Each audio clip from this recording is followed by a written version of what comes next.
Hello, my dear students. Let me welcome you all to today's session. In this video module, I'm going to explain to you the important concepts and formulas related to sequences and series. In some textbooks, you may see the title given as progressions.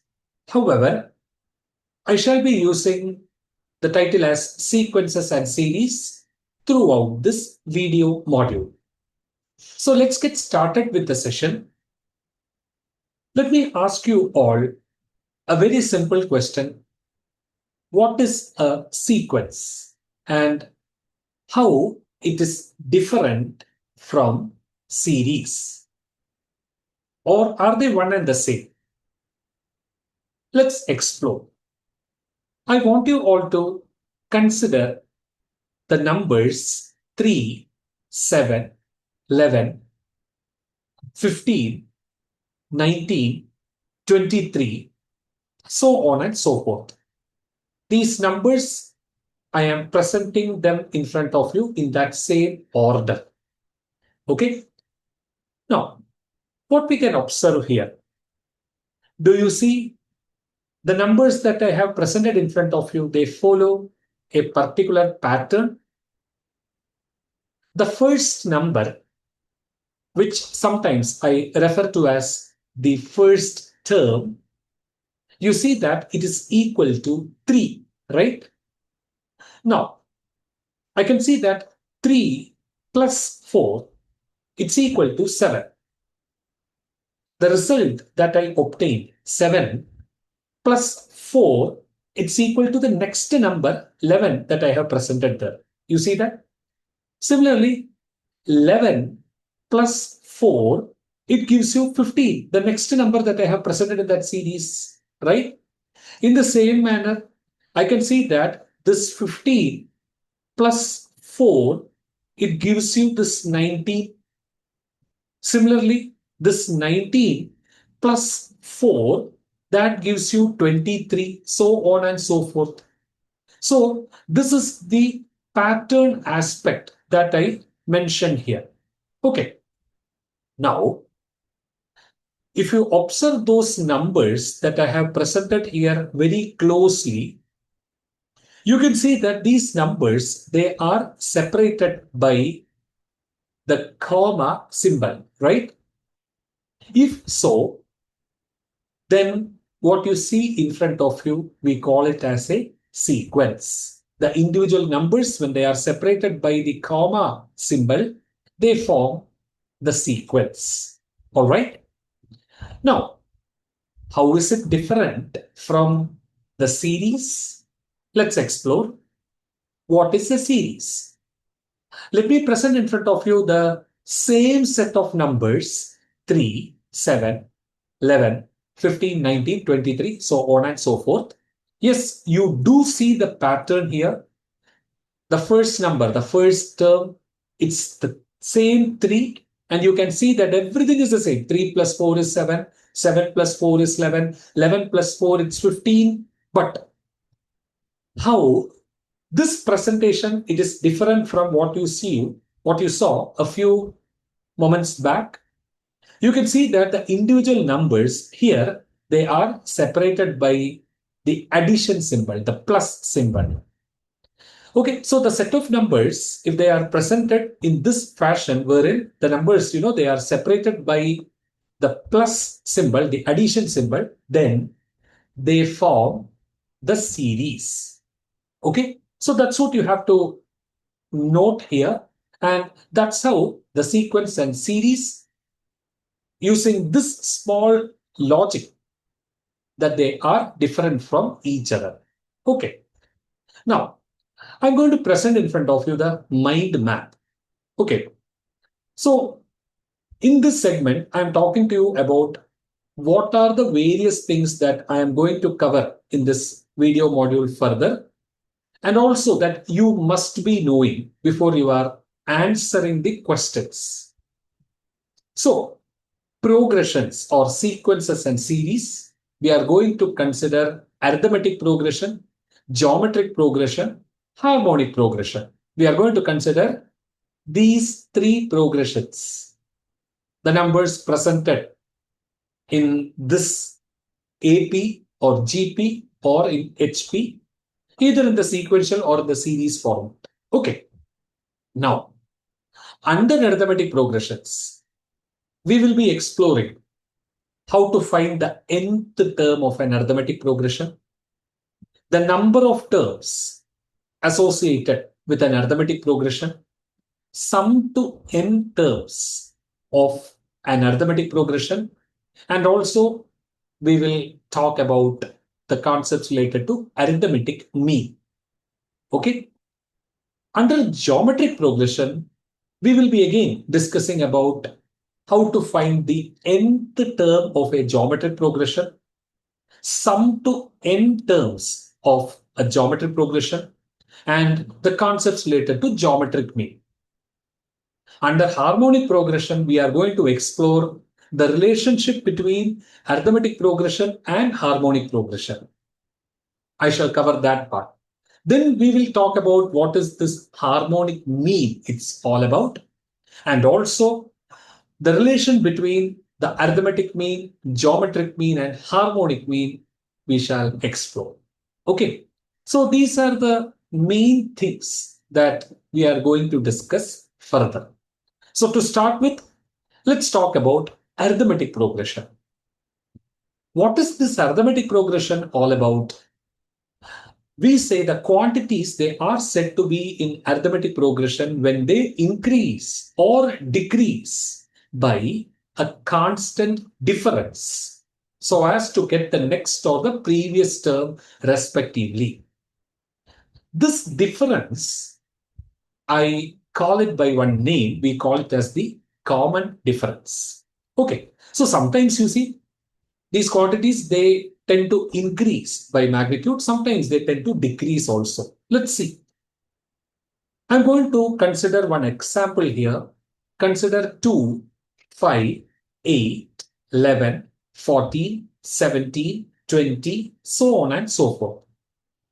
So we can see that there is a pattern here, right?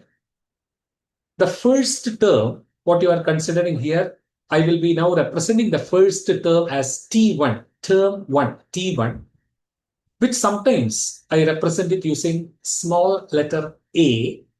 It's equal to 2. The first term, it's equal to 2 here.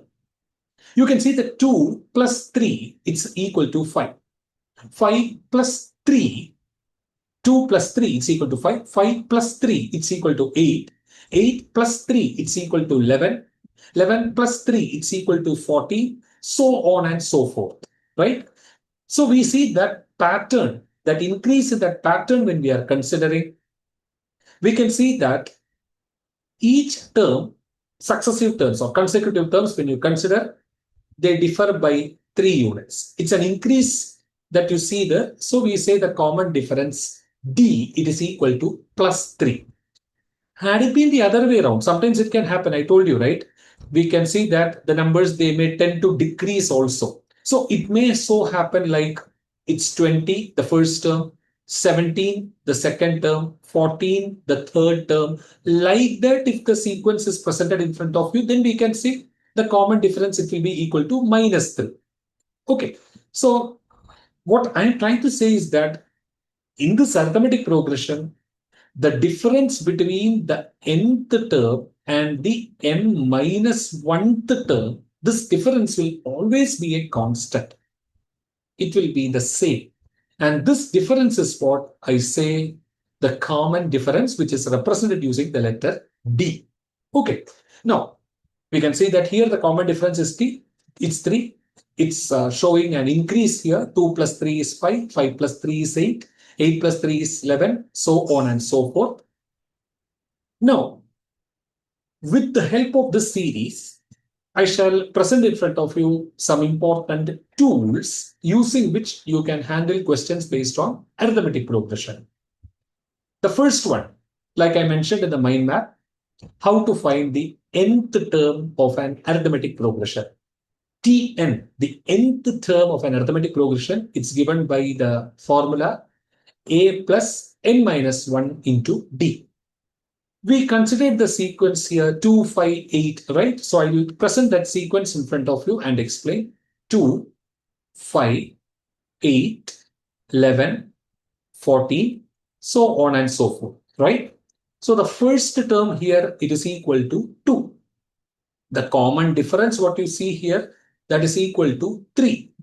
So if I'm asked to find out what is going to be the 10th term, okay, 10th term of the sequence, what it is, I can say T10, it will be A plus 10 minus 1, that is 9, into D.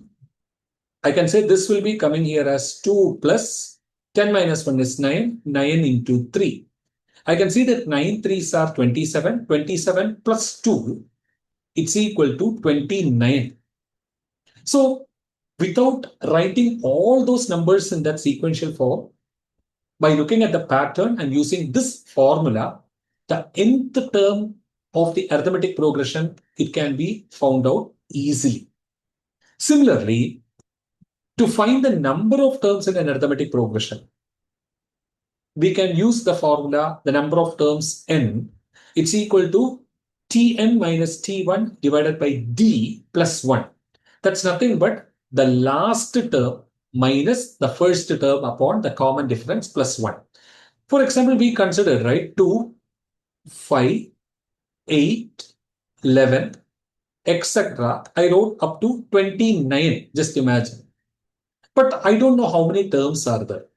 To find the number of terms, you can consider last term minus first term divided by the common difference here, it is 3 plus 1.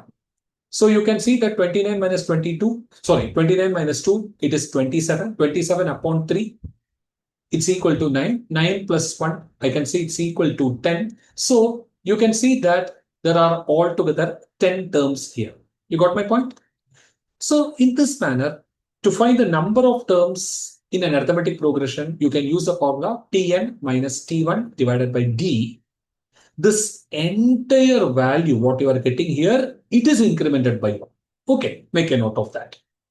Now, to find the sum to n terms of an arithmetic progression, you can use this formula n by 2 into 2a plus n minus 1 into d. For example, like I consider 2, 5, 8, etc. up to 29. These 10 terms we have, right? We already saw there are altogether 10 terms here. So suppose I want to find out what is going to be the total, the sum of all these 10 terms. So I can consider that the number of terms under consideration n, it is equal to 10, n by 2 into 2a, 2 times the first term, plus n minus 1. It's 10 terms here. So 10 minus 1, 9 into d, the common difference, it is equal to 3 in this case. So this will be coming something like 10 upon 2. It's equal to 5. 5 times 2 2s are 4 plus 9 3s are 27. I can see this will be now coming as 5 times 27 plus 4. That is equal to 31. So 5 times 31, this value will come here as 155. Okay.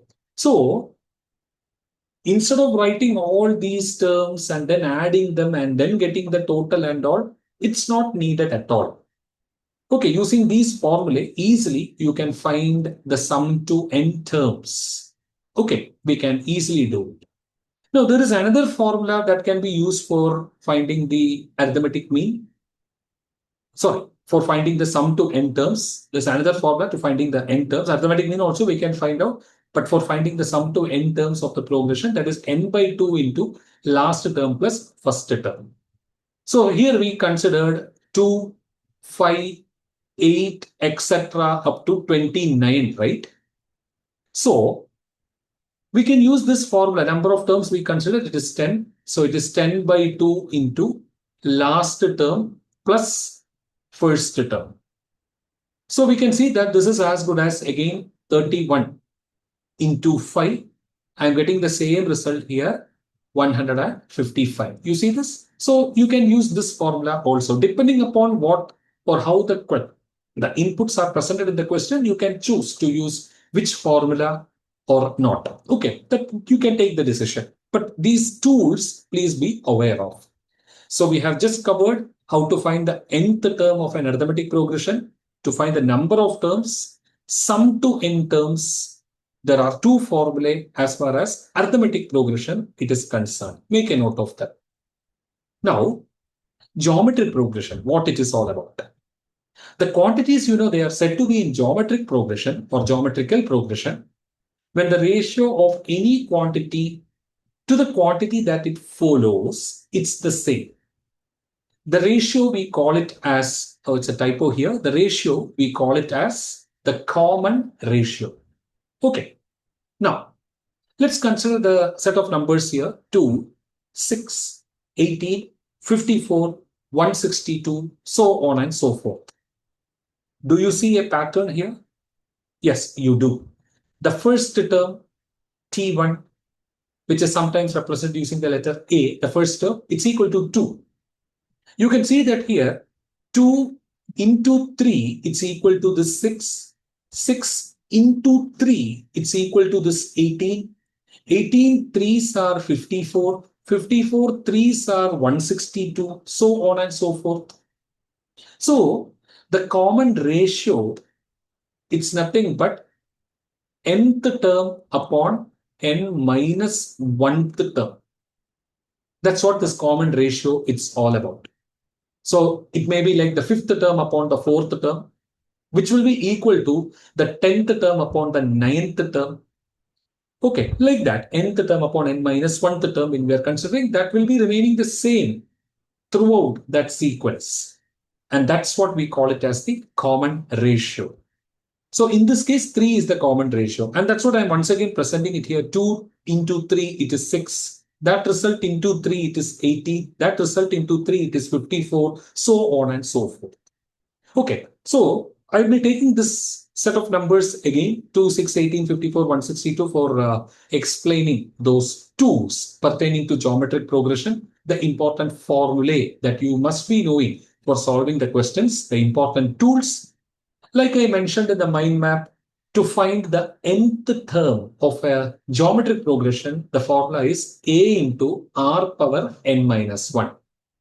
Okay, so please note here, it is r to the power of n minus 1.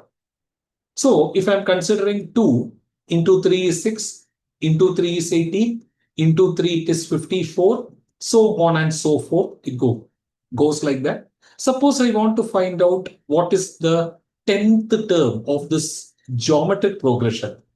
I can say it's the first term, a into, I know that common ratio, it is 3 to the power of 10 minus 1. That is 3 to the power of 9. It comes like this. You got the point? Now here, you can see if I want to find the third term, just see it's 2 into 3 to the power of n minus 1. 3 minus 1 is 2. 3 square 9, 9 2s are 18. See, I am getting the third term here. So like that, I can find the 10th term, the 15th term, whichever term, I can easily calculate it with the help of this formula, a into r to the power of n minus 1. Please note, this n minus 1, it is part of that exponent. Okay. Now, in order to find the sum to n terms of a geometric progression, we need to consider that there are two situations there. In one scenario, the common ratio value, it is greater than 1, then we have to use this formula that I have presented. It's a into r to the power of n, that's one term, decremented by 1, divided by r, decremented by 1, r minus 1. It can also be found out like sum to n terms is r into tn. This is one term, okay, minus the first term divided by r minus 1. There are two formulae, two ways you can represent the same thing. I shall take an example here. 2 3s are 6, 6 3s are 18, 18 3s are, it is 54. Four terms I am considering. Let me just try to find out what is the sum of these four terms. I can see that 54 plus 6, it's 60. 18 plus 2, it's 20. So I know that 60 plus 20, that is equal to 80. This total, it comes here as 80. Sum of the first four terms, it's 80. So how to use this particular formula, I can see that here S4, sum of the first four terms, it is the common ratio, it is 3 into the last term, it is 54 minus the first term, 2 divided by R minus 1. 3 minus 1, that is equal to 2.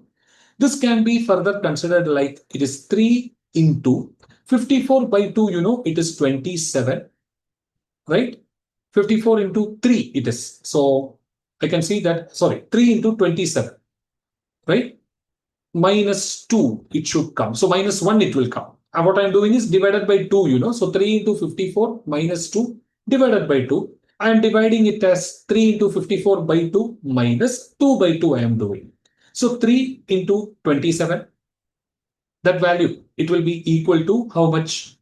7 3s are 21, 3 2s are 6, plus, 27 into 3, that value is 81. 81 minus 1, yes, I am getting the total as 80. Okay, so I am just using that formula here. Okay, so the formula, it will be like R into Tn minus T1 divided by R minus 1. So this formula, you have to remember. The common ratio was R into Tn, the last term. This minus the first term divided by R minus 1. That is 3 minus 1. When you do this, you can see the value, it will come as same 80. Otherwise, you can use this formula which I have presented over here. It will be like 2. The first term is 2, right? So 2 into 3 to the power of 4. I have considered the number of terms over there. So it will be like 2 into 3 to the power of, the number of terms I am considering is 4 minus 1 divided by 3 minus 1. So you can see that this gets cancelled off. 3 raised to 4 is 81. 81 minus 1, it's again coming as 80. Okay, so that formula, I just demonstrated it with the help of those numbers, what we have considered. So that's the case when R, it is greater than 1. Okay, this formula you can use, these two, one of them you can use. Now, if we are considering the R, it is less than 1, then the formula that you have to use, it will be A into 1 minus R to the power of n by 1 minus R, it will be. Okay, for example, if I am considering something like 4, half of 4 is 2, half of 2, it's 1, half of 1, it's 1 by 2, then it's 1 by 4. Like that, suppose I am considering it for some n number of terms. Okay, so here you can see the first term, it is equal to 4. The common ratio, I can see that it is equal to 1 by 2. So the value for this R, you can see that it is less than 1. It is positive, but still it is less than 1. In that case, if you want to find the sum of, say, 10 terms, if you want to find, then you will be using this formula. It will be like 4 into 1 minus 1 by 2, the whole raised to 10 divided by 1 minus 1 by 2, it will come. You got my point? And then you can simplify this, or whichever form in which the simplification, it's given in the options, you can select, like that you can do. But the formula you should be familiar with. So sum to n terms, this formula, A into 1 minus R raised to n by 1 minus R. This is what you have to use when R is less than 1.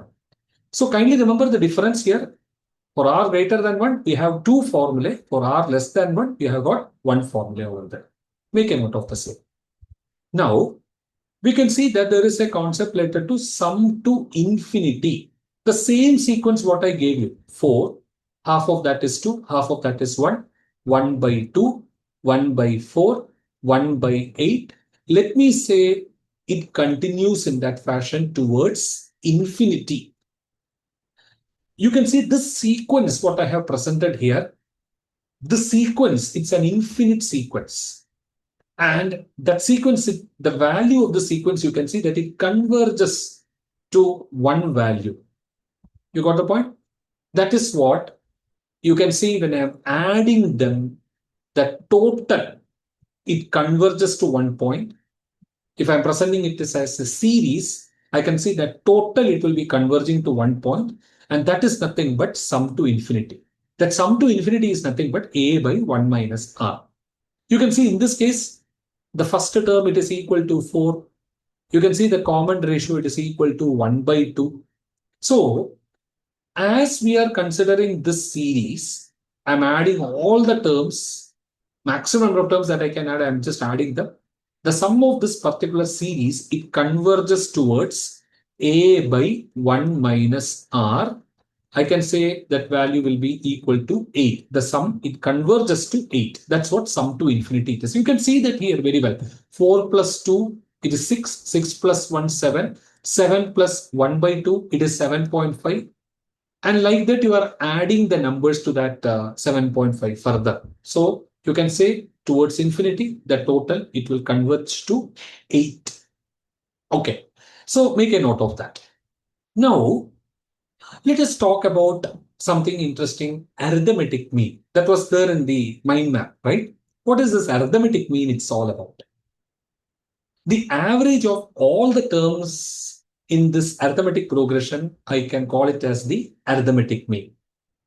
Average means sum of all the observations by number of observations. So let me consider the sum to n terms of an arithmetic progression. It is n by 2 into, let me consider last term plus first term. I'm using this formula. So I got Sn, right? Sum to n terms. Sum of observations divided by number of observations. When I do, I will be getting the arithmetic mean. So I can see that this n and this n, it cancels off. I can say the arithmetic mean, it will be last term plus first term divided by 2. You got it? So this is an interesting observation. So that's what I have presented here. The arithmetic mean of n terms in an arithmetic progression, it's given by this Sn upon n, sum of observations divided by number of observations, where that n and n will get cancelled off. I can say it is the last term plus first term divided by 2. You can get this result like this. Okay. Now, let us consider an example here. 2, 5, 8, 11, 14, 17, 20. I'm considering this sequence here. If I'm going to add all the numbers that I have presented in that sequence, that is 2 plus 5 plus 8 plus 11 plus 14 plus 17 plus 20, if I'm doing, I will be getting the total here as 77. The number of observations, you can say that is equal to 7.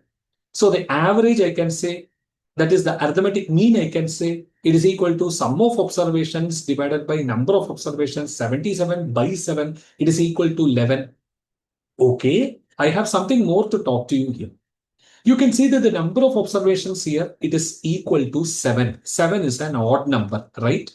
So 7 plus 1, it's 8. By 2, you can see that it is equal to 4. Yes or no? Just take a close look at the progression here and tell me what is that fourth term. You can see that the fourth term, it's nothing but centrally located, that is equal to 11. And that is the same 11 what you have got here. You got my point? So when the number of observations are odd, and you can see that that set of numbers, they form an arithmetic progression, then arithmetic mean will be that number which is located exactly in the middle. And how to locate that? If you see the number of observations n, it is odd, then you just do n plus 1 by 2, you find out. That value, what you are getting there, that term, it is going to be the arithmetic mean. Okay, so here, like I said, the number of observations, it's equal to 7, 7 being odd. 7 plus 1 is 8, by 2, it is equal to 4. The fourth observation in that arithmetic progression itself will be the arithmetic mean, the average. Okay. Now, please note the condition is the number should be in arithmetic progression. For just random numbers where there are no pattern associated, you can't do this. But if the number is in arithmetic progression, the number of observations are odd, n plus 1 by 2, that value, that term will be the arithmetic mean, the average I'm talking about. Okay, what will be the case if the number of observations are even? For example, I'm adding one more term here. Here the common difference, you can see that it is equal to 3, right? So I'm adding one more term, 23 I'm considering. One more term I'm adding here. Okay, then what is going to be the arithmetic mean? If you have observed here, the number of observations, it is equal to 8 in that case. So what you do is, you find out what is n by 2. You can see that it is 4. So you locate the fourth term and then you locate the fifth term. You look at the fourth term and the fifth term. Look at this 11 and this 14. If I'm putting a box like this, you can see that there are three terms to the left of that 11 and 40, three terms to the right of that 11 and 40, right? Now you just find the arithmetic mean of that 11 and 14. Okay, you can see that 11 plus 14, that is equal to 25, right? 25 by 2, if you do, the value will come here as 12.5. So if I am including one more observation here, 23, and now I am asking you to find out what is going to be the arithmetic mean, then I can say that value will be 12.5. You got my point? So if the number of observations are odd, then you have to consider n plus 1 by 2. The number of observations are even. You focus on n by 2 and include n by 2 plus 1. Locate these two terms and then take its arithmetic mean. Got the point? So in this way, calculating arithmetic mean, it can be done in a very comfortable way rather than adding all the numbers, getting the sum of all the observation by then number of observation doing it. It will be a tedious process, but you can easily do it in this manner. Okay, now some more thrilling inputs I have to share with you. Please listen.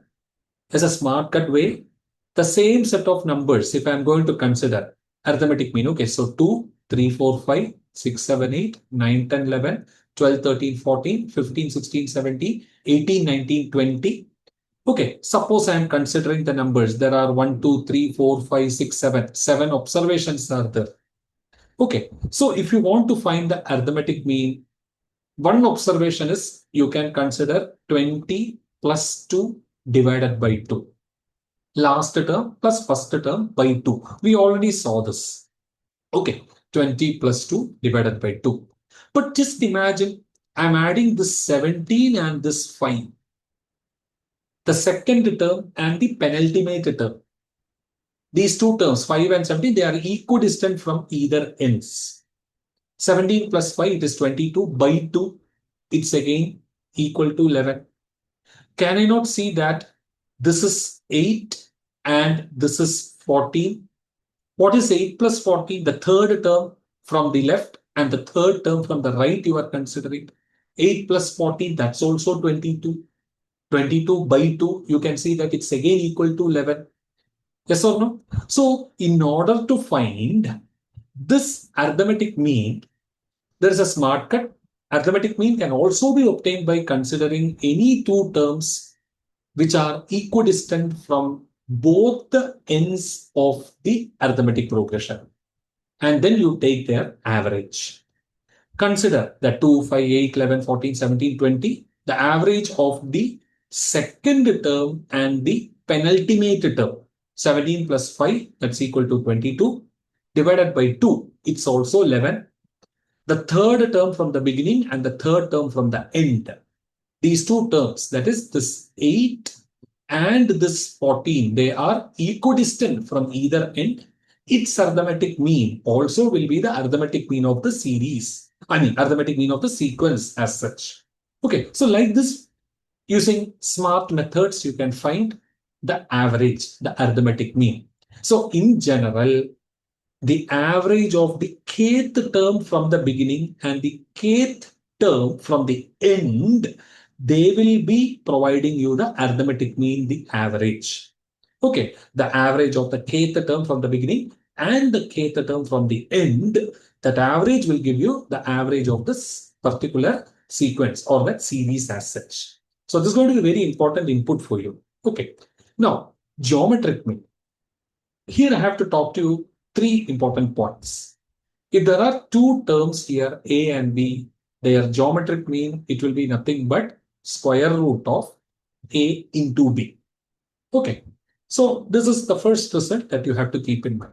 If there are two terms a comma b, their arithmetic mean, it will be equal to a plus b by 2.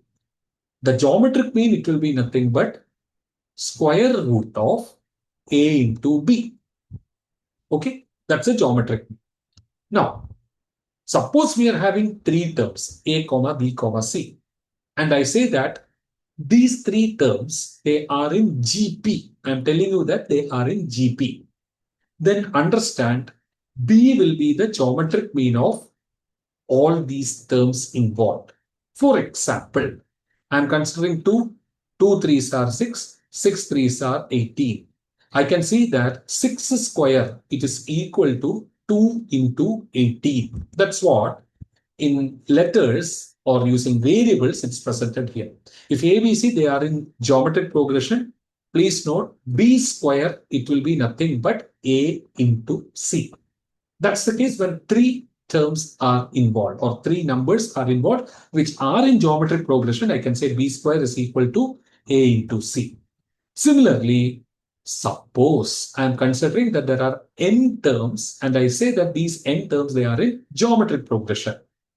If n terms a1, a2, a3, etc. up to an, if I claim that they are in geometric progression, then their geometric mean, it is given by the nth root of the product of individual terms.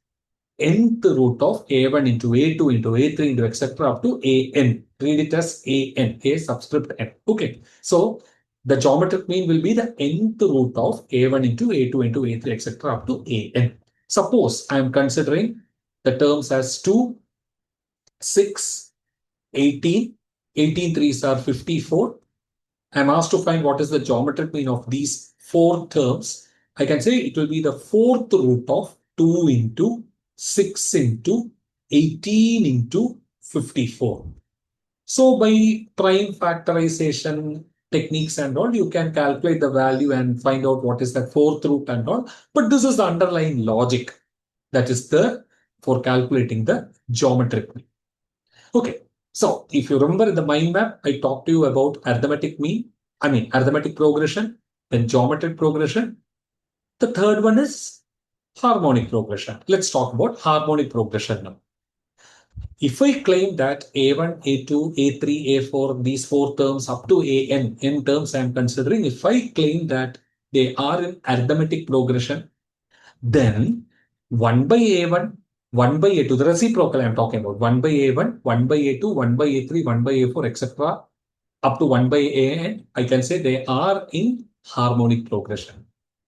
Okay, so you see certain terms, they follow the arithmetic progression. Reciprocal of those terms, what you consider, they will automatically fall under harmonic progression. If you remember in the mind map, I told you, we will be first talking about the relationship between the arithmetic progression and the harmonic progression, right? So this is how these two, they are related. So like we have arithmetic mean, we have something called as the harmonic mean also. And how to find the harmonic mean?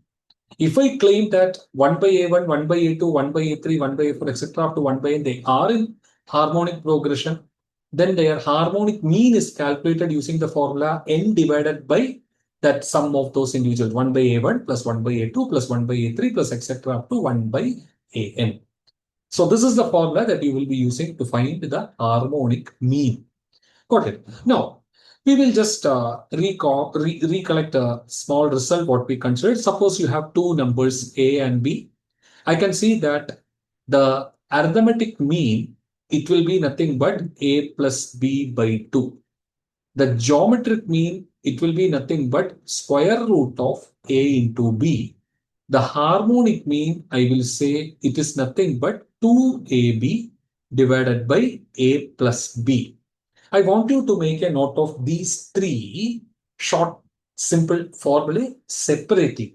Because sometimes in the questions, you may be dealing only with two numbers. So two numbers, AN is A plus B by 2, GM is root of AB, and HM, it will be 2AB by A plus B. So the moment I have presented these three details here, I can now establish another result here. That is nothing but Arithmetic mean, it will be greater than or equal to geometric mean. It will be greater than or equal to harmonic mean. Got it? So this is another interesting result what I can obtain. Okay.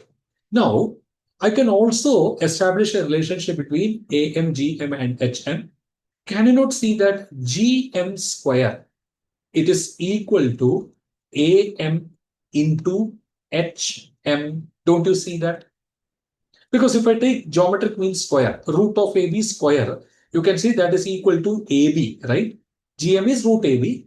Square of that root AB square is AB. AM is A plus B by 2. HM is 2AB by A plus B. So when I take the product, I can see that A plus B and A plus B cancels off. 2 and 2 cancels off. I can see that it comes like AB equal to AB. So this result is also equally important. GM square is equal to AM into HM. Okay. So as I told you, the relationship between AM, GM and HM, you must be knowing. First thing is AM greater than or equal to GM greater than or equal to HM. And also remember GM square, it is equal to AM into HM. Okay, so these results, what I am presenting in front of you, use it very wisely when questions they appear for various competitive examinations. All right. Now, before we conclude the session, I shall present in front of you some useful results. Consider the series that I have presented here, like 1 plus 2 plus 3 plus 4 plus 5 plus 6, etc. up to n terms. Okay, this is nothing but the sum of first n natural numbers. Okay, using arithmetic for progression formula, you can consider n by 2 into last term plus first term. Okay, you can remember it like this also. But the sum of first n natural numbers, we represent it as sigma n. It's equal to n into n plus 1 by 2. Okay, so just make a note of this expression. Similarly, what is this 1 square plus 2 square plus 3 square plus 4 square plus 5 square, etc. up to n terms I am considering? This is nothing but sum of squares. Okay, squares of first n natural numbers. Okay, so this is another interesting result. Sum of the squares of first n natural numbers. This is given by sigma n square, and the shortcut formula is n into n plus 1 into 2n plus 1 whole divided by 6. Okay, so just substituting how many terms you want to consider using this formula, you can find the sum of the squares of first n natural numbers. I'm not going to stop here. One more formula I shall give you. What is this 1 cube plus 2 cube plus 3 cube plus etc. up to n terms I am considering? This is nothing but sum of the cubes of first n natural numbers. For that, there is a simple formula. The formula is n square into n plus 1 the whole square divided by 4, which is nothing but the square of this n into n plus 1 by 2. Just see n into n plus 1 by 2. If I take the square, that will be nothing but n square into n plus 1 the whole square divided by 4, right? So that's what I have presented here. Sum of first n natural numbers, the square of that. Okay, I shall just demonstrate some interesting result here. Let us consider 1 plus 2 plus 3, that is equal to 6. Let me consider what is this 1 cube plus 2 cube plus 3 cube. I can say that is 1 plus 8 plus 27, right? 3 cube is 27, 2 cube is 8, and this is 1. 27 plus 8 plus 1. The total, it comes here as 36. I can see that this 36 is nothing but 6 square. Got it? So that's what I was telling you. Sigma NQ is nothing but sigma n the whole square. 36, that is equal to 6 square. Okay, so these are some of the important results and the important formulae that you should keep it ready before you are going to attempt the questions. Okay, so with this, you have reached the end of this video module. The main request to you all is that take notes properly. All these formulae, keep it handy and use it wisely when you are attempting the problems. I hope I have explained these concepts clearly to everyone. Thanks a lot for watching. Stay tuned for the problems that is going to be shared with you related to this topic, sequences and series, also known as progressions. Thank you once again.